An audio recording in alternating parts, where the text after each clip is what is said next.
Last November, I visited Martinsville Speedway for the final race in the round of 8. And with so many controversial finishes happening at Martinsville in the past, you knew exactly which drivers would get cheered and booed the loudest in driver intros. Of course, Ross Chastain was cheered for his infamous wall ride the previous year, and Joey Logano was booed for getting obliterated by Matt Kenseth 8 years ago.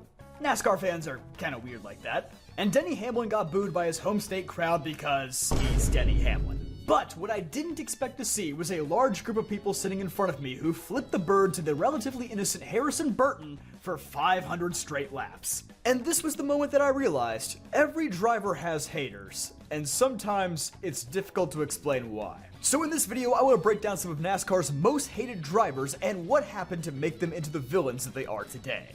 And when it comes to quintessential NASCAR villains, few pulled that role off as well as Daryl Waltrip. Probably the most hated driver of his time, DW was loathed by fans and fellow drivers alike. In the 1977 Southern 500, Daryl had caused a crash that took out Cale Yarborough and DK Ulrich. Assuming that Yarborough was the perpetrator of the wreck, Ulrich confronted him, and Yarborough simply responded with, "That Jaws ran into you," giving DW his now famous nickname.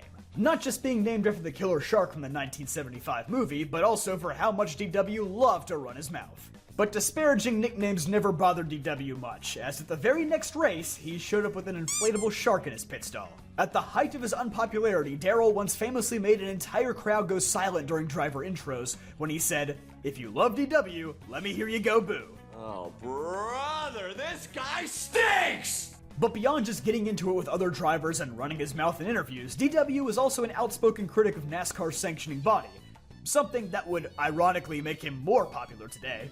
And he publicly condoned cheating in racing.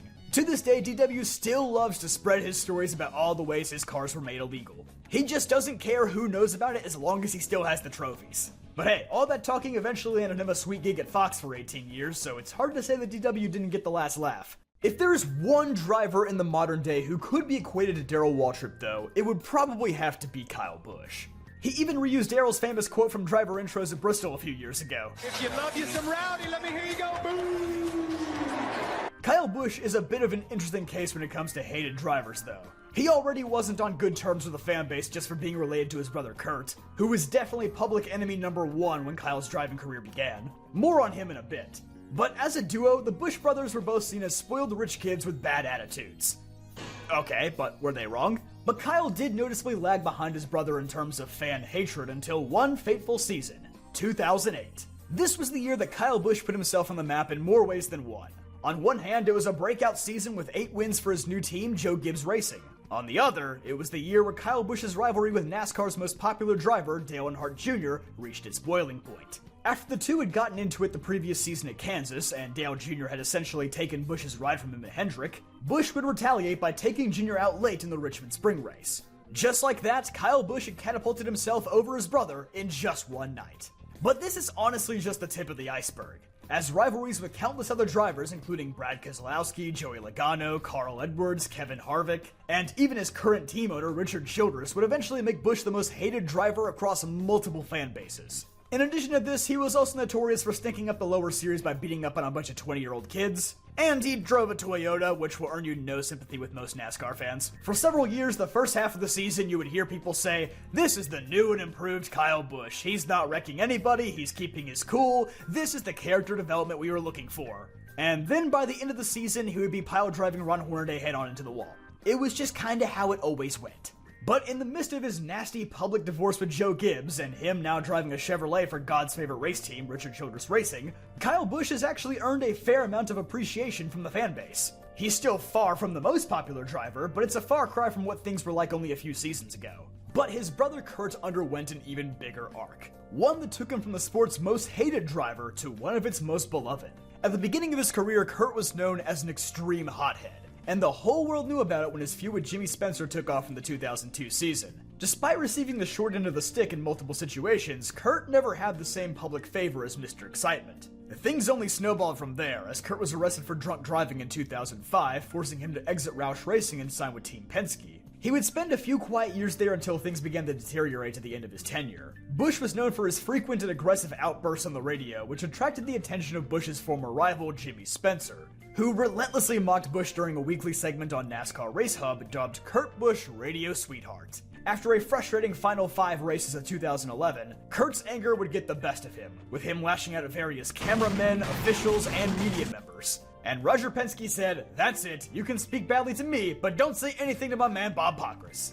And so he got cut. After rebuilding his career with a handful of underfunded race teams, he would move to Stewart-Haas Racing and once again contend for wins on a consistent basis. After most fans witnessed this redemption arc, Kurt began to garner a lot of public support. And in his final few seasons, Kurt would move to Chip Ganassi Racing, where he became a sort of lovable underdog. In his final wins for the team, Kurt was visibly more happy than he had ever been in his career. And he carried this with him to his final team at 2311 Racing, where he would earn an extremely popular final career win, driving the Jumpman car for Michael Jordan. Unfortunately, a few short months later, Kurt would suffer a career-ending crash at Pocono. A sad ending to a legendary career, but at the very least, Kurt did something he probably thought he'd never do: become a fan favorite. Alright, so after that sappy story, let's discuss his jerk boss, Denny Hamlin. Probably the most hated driver at this current moment. There's no shortage of ammo against Denny. I would honestly say that for most of Denny Hamlin's career, he really wasn't that hated. At best, he was probably seen as a neutral driver by most of the fan base. Sure, people started clowning him and calling him a choker after the 2010 chase, but I wouldn't say anyone outright hated him for it. But, like Kyle Busch, if there's one thing that will quickly make you the most hated driver, it's a run-in with NASCAR's most popular driver. Things would never be the same for old Denny after spinning Chase Elliott for what would have been his first career win at the 2017 Martinsville Fall Race. After that, Denny Hamlin just felt like a mustache-twirling villain who would show up to foil some of NASCAR's greatest potential moments. He blocked Matt DiBenedetto out of his first career win once at Bristol in 2019 and then again at Talladega in 2020. And he narrowly edged out fan favorite driver Ryan Blaney for the 2020 Daytona 500 victory. It's hard to hate anyone for winning individual races, but it always felt like Hamlin was just there to extinguish something that most people would have really liked to see. The hate for Denny would get turned up another level following the 2021 Martinsville Fall Race, where he would stop Alex Bowman's victory celebration on the front stretch and label him a hack in his post-race interview. In fairness, Denny did get dumped for this win, but most fans viewed this as just another whiny Denny Hamlin episode. See, the thing is, it's hard to garner sympathy from the fans when the fans already don't like you. And after several run-ins with what are probably the top 3 most popular drivers in the last 2 seasons, Ross Chastain, Chase Elliott, and Kyle Larson, Denny certainly hasn't earned back any of that social clout. Speaking personally, I actually quite like Denny Hamlin. As a team owner and a podcaster, can't say I really care much for him as a driver. Though I will admit, there is something oddly cathartic about watching the most unfortunate and unprecedented circumstances stopping Hamlin from winning the championship every year. It's as if the gods of racing themselves have a vendetta against Hamlin and will do anything to stop him. So remember earlier how we discussed how Kurt Busch went from a villain to a hero? Well, what about when the extremely rare opposite case happens? Well, there's no need to wonder about it because that's exactly what happened pretty recently with Matt DiBenedetto.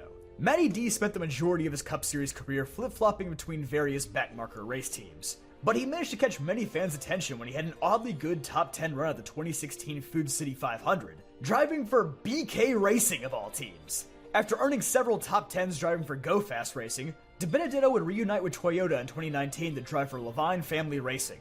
In his first start for the team, he nearly pulled off a Daytona 500 victory, leading most of the late stage of the race before getting caught up in the big one. Where he truly shocked the world, though, was the aforementioned Bristol night race, where DiBenedetto nearly won before Hamlin caught him late in the running.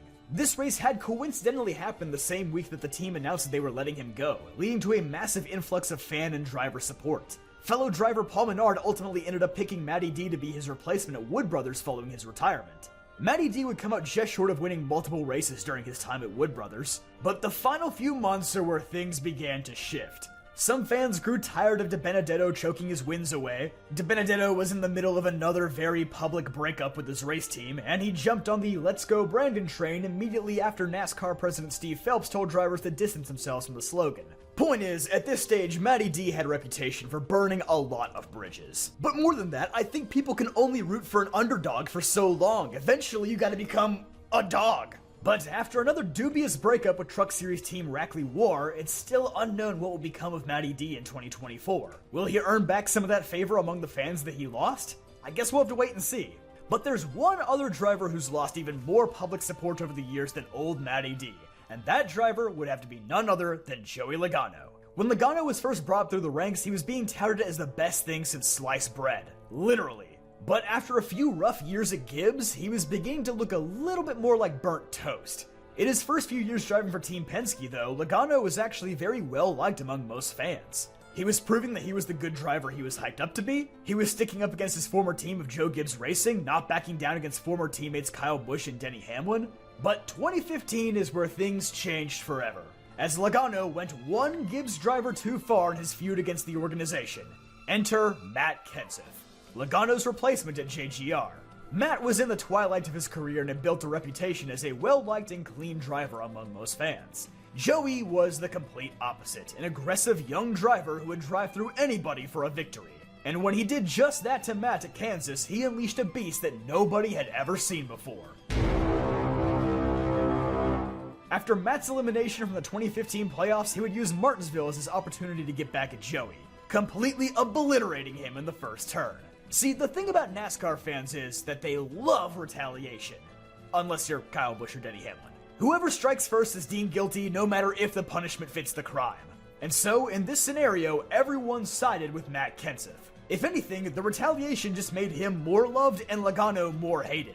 You'd think that Logano would have learned his lesson after this incident, but nope, Logano still has a reputation for bulldozing people to this very day. He's one of the very few racers in the garage who fans almost universally consider a dirty driver. And unlike other iconic dirty drivers like Dale Earnhardt or early days Kyle Busch, Logano certainly doesn't own up to it in a cool or dignified way. Some may love him for it, but most certainly don't.